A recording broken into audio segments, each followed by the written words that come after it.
Bonjour, je m'appelle Philippe Vesser, je suis ingénieur et docteur en sciences économiques.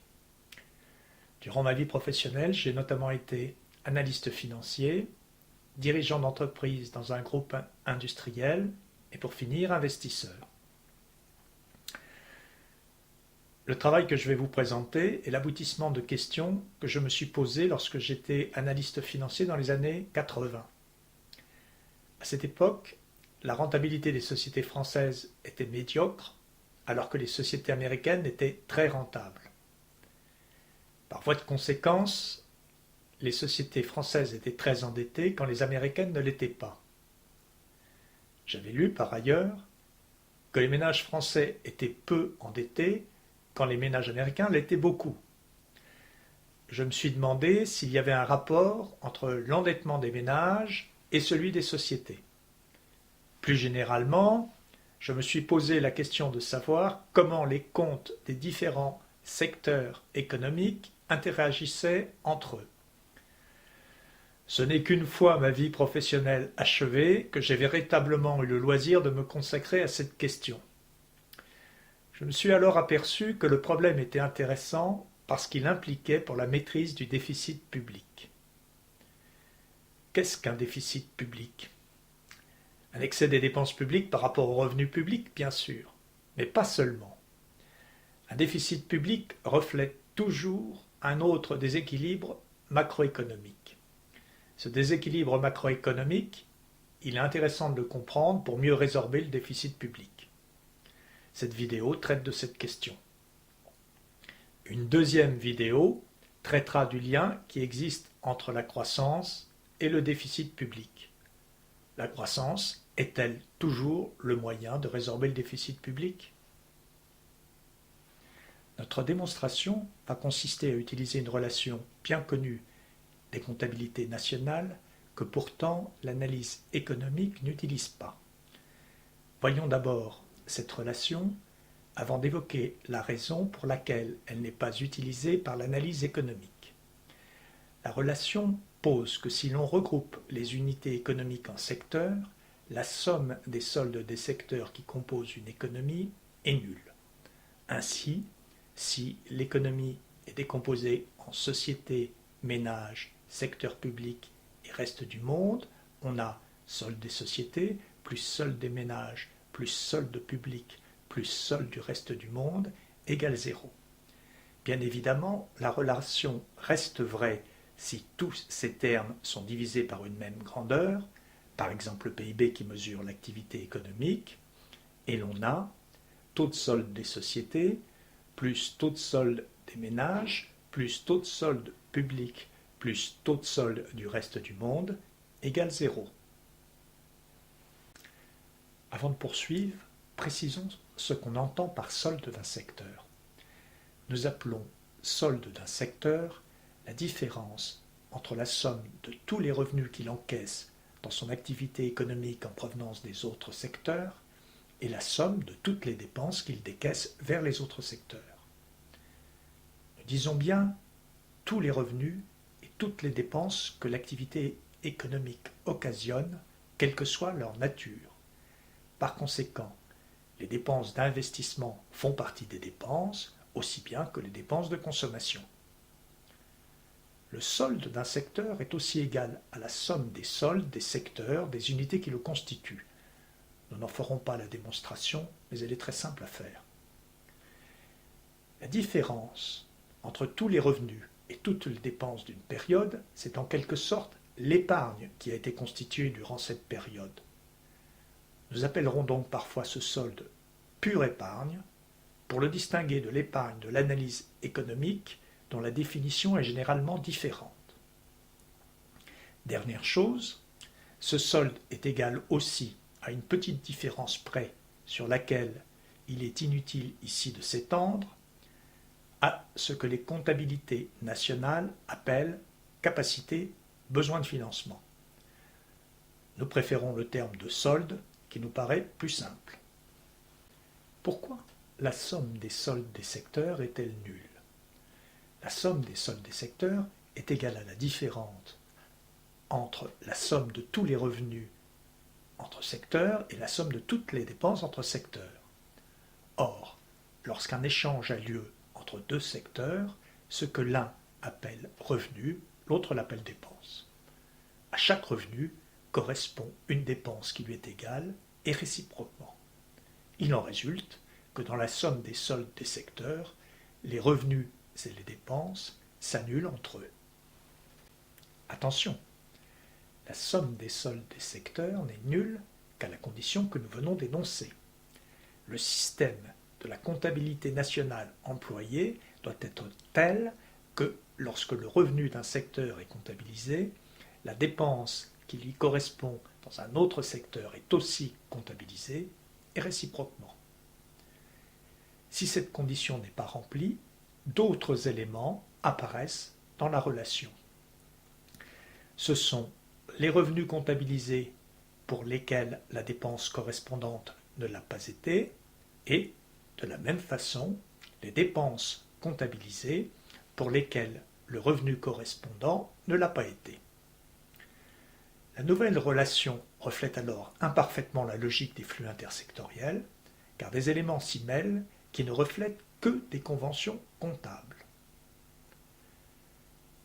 L'inconvénient est qu'une relation de ce type masque un problème très intéressant, celui de la maîtrise de leurs soldes par les secteurs.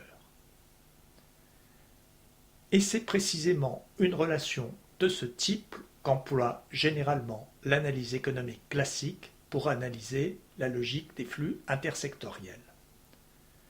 Nous renvoyons sur ce point à une troisième vidéo intitulée « Remarques comptables ». Nous en arrivons maintenant à la remarque fondamentale qui est à la base de notre réflexion, le problème de la maîtrise de leurs flux par les secteurs. Pour mieux l'appréhender, nous allons réorganiser la relation entre les taux de solde des secteurs. Commençons d'abord par remplacer le taux de solde du reste du monde par le taux de solde extérieur. Qu'est-ce que le taux de solde du reste du monde? C'est le solde des échanges extérieurs du point de vue du reste du monde.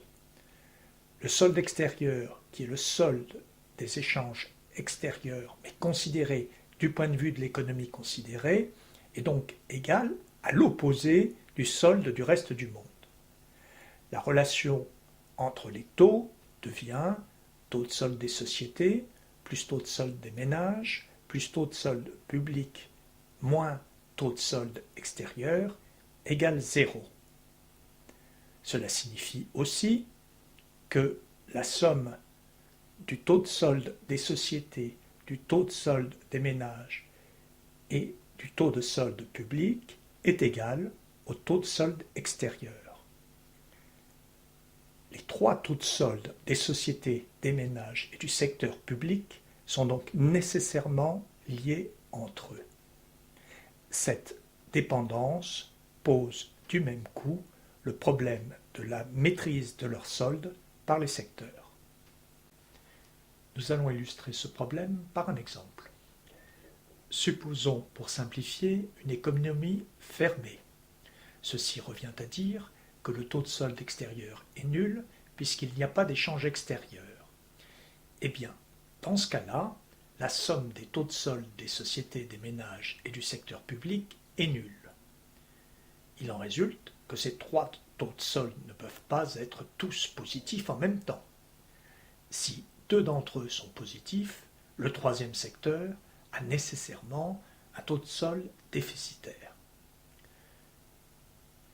L'endettement excessif de certains secteurs crée périodiquement des crises économiques. Il est toujours possible de rêver d'une économie vertueuse dans laquelle aucune société ni aucun ménage ne s'endetterait et dans laquelle, de surcroît, l'État dégagerait un solde positif. C'est tout simplement impossible dans une économie fermée.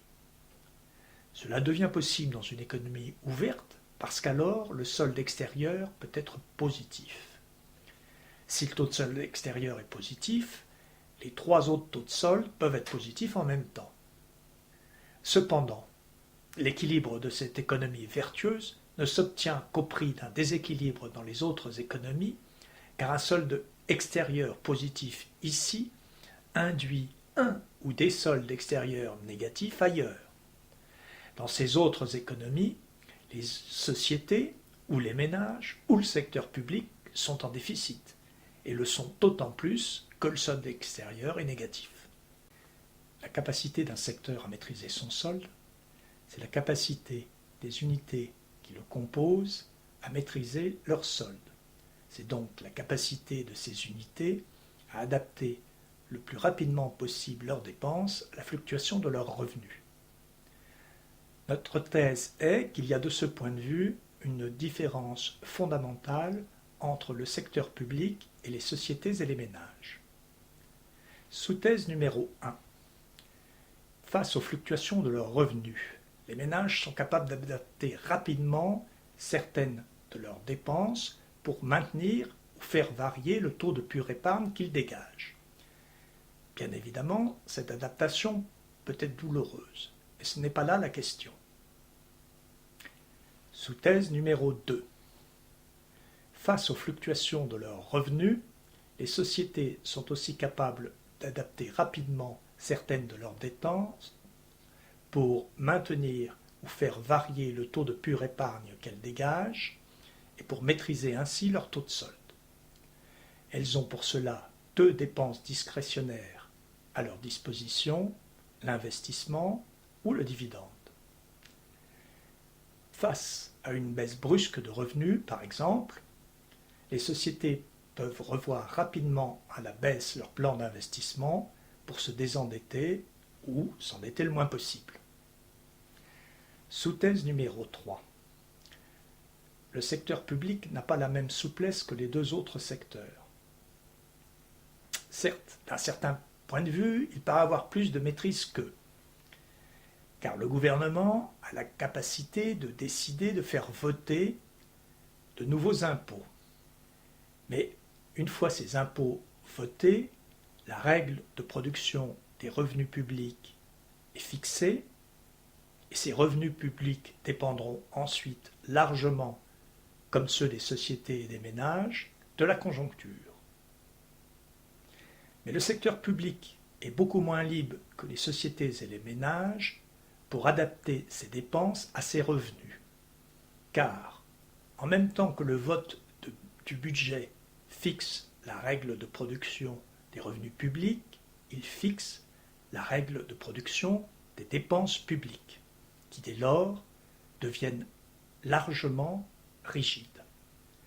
Toute la différence entre le secteur public et les deux autres secteurs tient donc dans la rigidité de la procédure budgétaire et dans la lenteur qui en résulte. Prenons l'exemple d'un ménage face à une augmentation d'impôts. Son revenu est de 40 000 euros, ses dépenses hors impôts de 30 000 euros et ses impôts sont de 9 000 euros. Il dégage donc un solde de 1 000 euros, soit un taux de solde de 2,5%.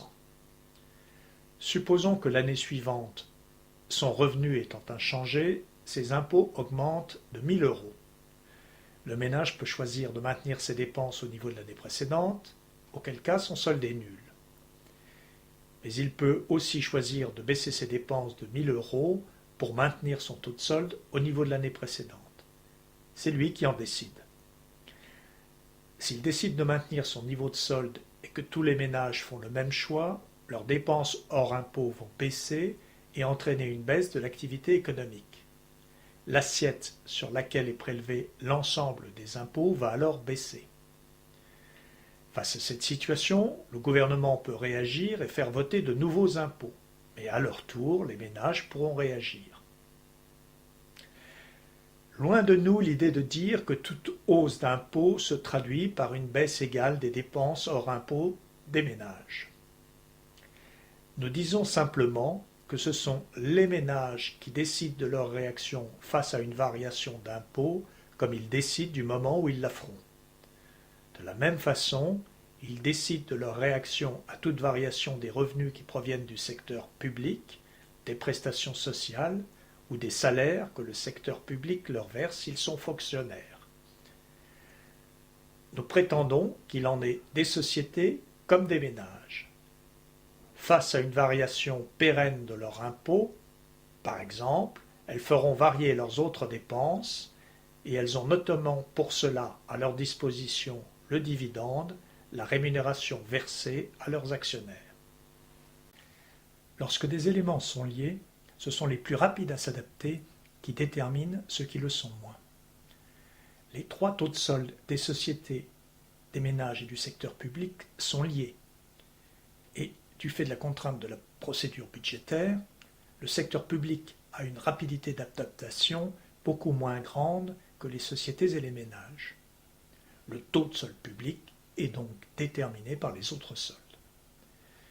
Pour exprimer cette dépendance, il est possible de réorganiser la relation entre les taux de solde et d'écrire taux de solde public égale taux de solde extérieur moins taux de solde des sociétés moins taux de solde des ménages.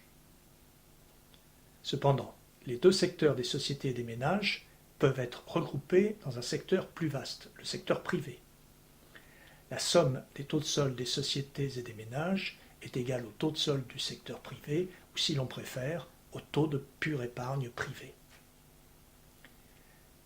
Nous arrivons donc à cette conclusion que le taux de solde public est déterminé par les taux de solde extérieurs et de pure épargne privée et qu'il est égal à la différence entre ces deux soldes. Il faut ici se poser une question, celle de savoir si le taux de pure épargne privée reflète de façon pertinente le comportement d'épargne du secteur privé. Lorsqu'une société apprécie son solde, c'est par rapport à son revenu qu'elle a tendance à le faire et non par rapport au PIB. Or, le taux de solde des sociétés est exprimé dans les diapos précédentes comme dans les suivantes, non par rapport au revenu des sociétés, mais par rapport au PIB. Cependant, la part du revenu des sociétés dans le PIB n'évolue, quand elle le fait, que très lentement.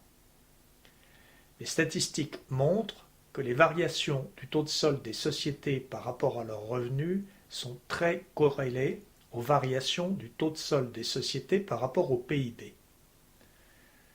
Les variations du taux de solde des sociétés calculées par rapport au PIB reflètent donc de façon pertinente les variations du comportement d'épargne des sociétés. Il en est de même pour les ménages.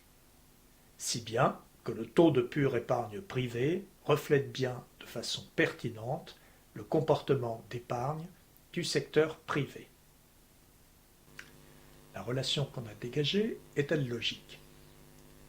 Elle établit que le taux de solde public varie à l'opposé du taux de pure épargne privée. A priori, ce n'est guère étonnant.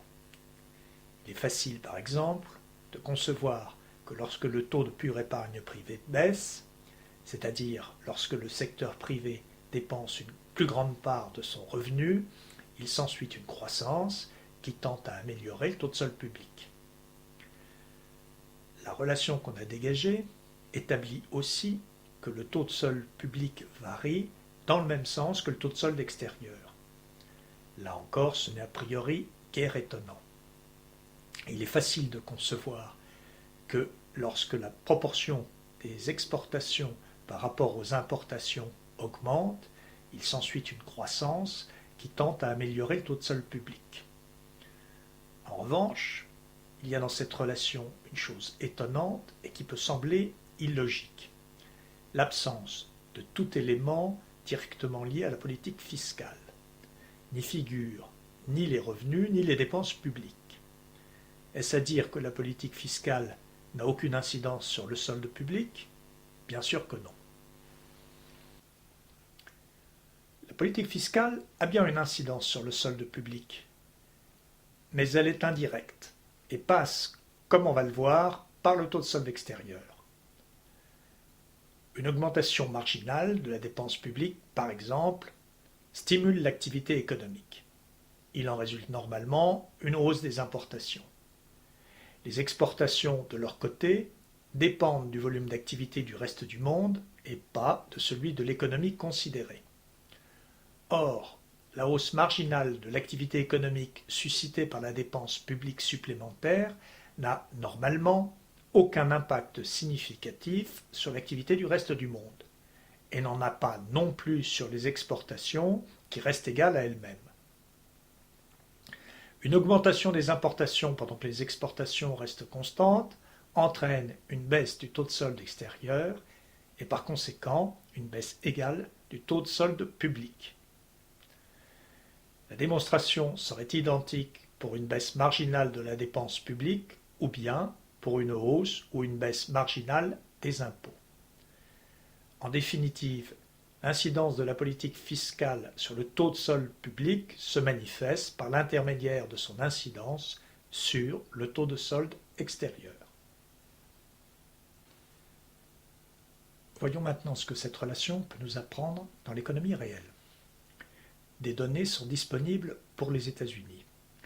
Elles sont doublement significatives, d'une part en étant relatives à la première économie mondiale, et d'autre part en étant disponibles sur une durée de long terme, puisqu'elles couvrent la période 1959-2016. Commençons par la première composante du taux de pure épargne privée, le taux de solde des sociétés. Sur la période, le taux de solde des sociétés aux États-Unis a oscillé autour d'une moyenne légèrement négative, moins 1%. La plupart du temps, on le remarquera, le taux de solde des sociétés américaines a été négatif. D'un point de vue strictement financier, un tel comportement d'épargne est logique. Une société rentable rapporte plus à ses actionnaires lorsqu'elle est un peu endettée. C'est ce qu'on appelle l'effet de levier. On notera toutefois que les sociétés redressent parfois brusquement leur taux de solde pour le faire repasser dans la zone de taux positif, la zone où elles se désendettent. C'est le cas au milieu des années 70, au début des années 2000 et de façon encore plus spectaculaire à la fin des années 2000.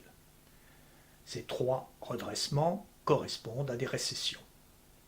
Il est logique, là encore, que dans une récession, les sociétés cherchent à se désendetter, ou du moins, pour celles qui n'y arrivent pas, à s'endetter le moins possible. Passons maintenant à la seconde composante du taux de pure épargne privée, le taux de solde des ménages. Comme le taux de solde des sociétés, le taux de solde des ménages a tendance à osciller. Cependant, à l'inverse du taux de solde des sociétés, le taux de solde des ménages a pratiquement toujours été positif. Il n'y a qu'une période qui fait exception de ce point de vue, c'est le début des années 2000, période pendant laquelle les ménages s'endettent. C'est une tendance que nous avons retrouvée dans presque tous les pays que nous avons étudiés. Les ménages ont tendance à dégager une pure épargne positive. Les périodes de pure épargne négative, celles où les ménages dépensent plus qu'ils ne gagnent, sont rares. En revanche, le niveau de cette pure épargne positive varie significativement d'un pays à l'autre. Le niveau de solde moyen des ménages aux États-Unis sur cette période de très long terme, qui est de 3%, ce niveau est modéré. Nous constatons par ailleurs, comme pour les sociétés, des hausses brusques du taux de solde dont les points culminants correspondent à des récessions. Milieu des années 70, début des années 80, début des années 90, fin des années 2000. Le taux de pure épargne privée est composé des deux taux de solde des sociétés et des ménages qui ont, aux États-Unis sur la période considérée, comme on vient de le voir, des caractéristiques assez semblables. Les périodes de hausse et de baisse alternent autour d'une moyenne, et les périodes de forte hausse ont tendance à correspondre à des récessions. Cumulant deux taux de solde aux caractéristiques assez semblables, le taux de pure épargne privée amplifie évidemment ces caractéristiques. Le taux de pure épargne privée oscille alors nettement. Ces hausses balisent toutes les récessions qui ont eu lieu depuis les années 1970. Entre deux récessions, le taux de pure épargne privée oscille d'au moins 4%, à la baisse après la récession, à la hausse avant ou pendant celle-ci. Certes, nous avons dit tout à l'heure qu'il était logique que les sociétés dépensent moins dans une récession. Mais d'un autre côté, c'est peut-être parce que les sociétés et les ménages ont freiné leurs dépenses que la récession s'est produite. Peut-être que les sociétés avaient trop investi, que les ménages avaient trop consommé et que les uns et les autres ont voulu dépenser moins, ce qui a provoqué la récession. La baisse de la pure épargne privée est-elle la conséquence ou la cause de la récession? Peu importe. Ce que nous savons, c'est que la hausse de la pure épargne privée dans la récession se traduira par une baisse équivalente du taux de solde public. Aux États-Unis, en moyenne de très long terme, le taux de pure épargne privée est de 2%. C'est un niveau modéré par rapport à celui de la plupart des autres pays. N'oublions pas enfin de remarquer pour terminer la période exceptionnelle de pure épargne privée négative au début des années 2000. Quel est l'effet de ces variations de la pure épargne privée sur le solde public? L'effet est déterminant à court terme, comme le montre le graphique. Les fluctuations de court terme de la pure épargne privée déterminent celle du solde public. Moins le secteur privé dépense son revenu, plus le solde public est en déficit. Plus le secteur privé dépense son revenu, et meilleur est le taux de solde public. Aux États-Unis, le taux de solde public fluctue de façon cyclique, et ces fluctuations résultent des fluctuations du taux de pure épargne privée. Les pics du taux de solde de la pure épargne privée, qui sont sur ce graphique figurés par des creux parce que l'échelle de la pure épargne privée est inversée, correspondent ainsi au creux du taux de solde public, au maximum périodique du déficit public, et correspondent aussi, comme on l'a déjà évoqué dans la diapo précédente, aux récessions. La corrélation entre les fluctuations de court terme du solde public et celle de la pure épargne privée sont très bonnes aux États-Unis et rien ne permet de conclure qu'il s'agit d'une règle intangible. Il est très facile de concevoir que dans une économie pétrolière, par exemple, les fluctuations du solde public soient déterminées non par celle de la pure épargne privée, mais par celle du cours du pétrole qui agit sur le taux de solde extérieur. L'influence du solde extérieur sur le solde public américain se manifeste aussi. Il se manifeste un peu à court terme, par exemple au milieu des années 80, où la corrélation de court terme entre le solde public et la pure épargne privée est assez imparfaite. Il se manifeste en revanche de façon substantielle sur le long terme, d'où le décalage entre les deux courbes en début de période. Le solde des échanges extérieurs aux États-Unis change sur la période. Au début de la période, c'est-à-dire dans les années 60 et jusqu'au milieu des années 70, le taux de solde extérieur fluctue, mais il est en moyenne équilibré. Il a tendance ensuite à se détériorer progressivement jusqu'au milieu des années 2000. C'est la raison pour laquelle, avec un même taux de pure épargne privée de 2% en 1960 et 2016, le déficit du solde public américain en 1960 est de 2% du PIB, alors qu'il est de 5% en 2016. De ce qui précède résulte un fait fondamental. Un solde public doit toujours s'apprécier au regard de la conjoncture, pour tenter de faire la part entre ce qui est structurel et ce qui est conjoncturel. Prenons l'exemple des États-Unis en 2000. Une fois n'est pas coutume, cette année-là, le solde public est excédentaire. A priori, les comptes publics sont sains.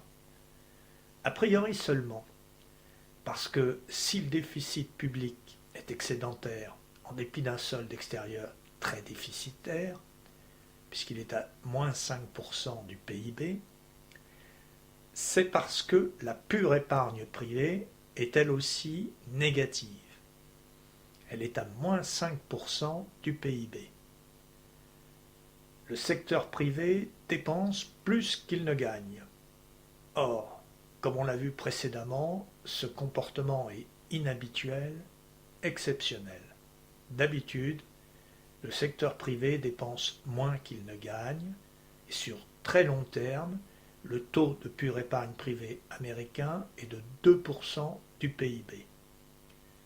Dès que la pure épargne privée retrouvera ce niveau, le déficit structurel du solde public ressortira.